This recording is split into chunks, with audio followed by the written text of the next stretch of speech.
Let's just be honest.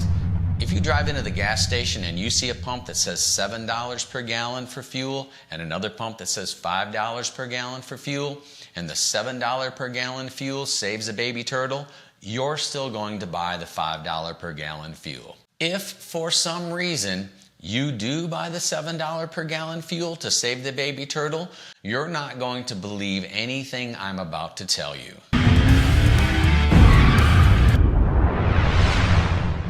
Right off the bat, we have to come to grips to the fact that gasoline fuels are 50 times more energy dense than electric batteries. You can't tow any reasonable distance with an electric car.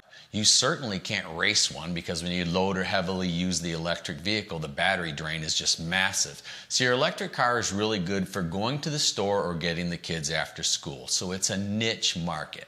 Electric cars have been stated that they emit around 70% less emissions than a gasoline car when it's all in.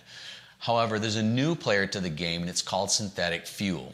Synthetic fuel reduces emissions in vehicles about 85% as compared to gasoline.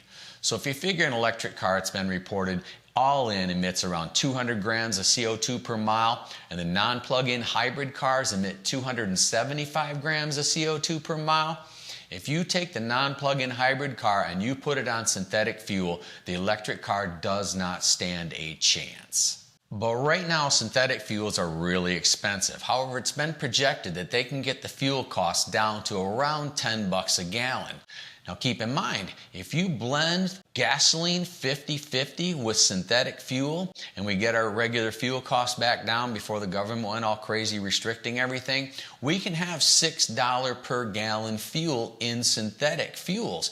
And we'll have similar emissions output as an electric car with all the range and all the power of our gasoline car and no $20,000 battery that needs replaced with little or no warning. Since the average electric car costs $19,000 more than a gasoline car, we have some money to play with here. You figure you got $19,000 worth of fuel. Let's say it's $6 a gallon in a 35 mile per gallon hybrid car.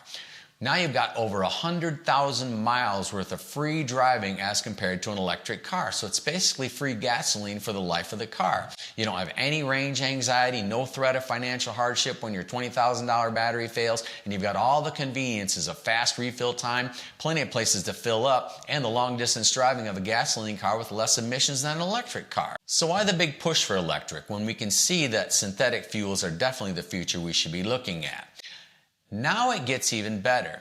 There's a company called Carbon Engineering, and they have a technique called direct air capture technology. And they say when they finalize this, they can produce synthetic fuel for $3.80 a gallon. Now we've blown electric cars completely out of the water. We have a gasoline regular car, not a hybrid, that produces less emissions than an electric car, and also be aware that vehicle operating on these fuels will have reduced costs in design because not so many emissions components will be needed, and because of the massive drop in carbon in the fuel, oil change intervals and engine life will be massively extended. So you can clearly see electric doesn't stand a chance in surviving the long haul against liquid fueled cars.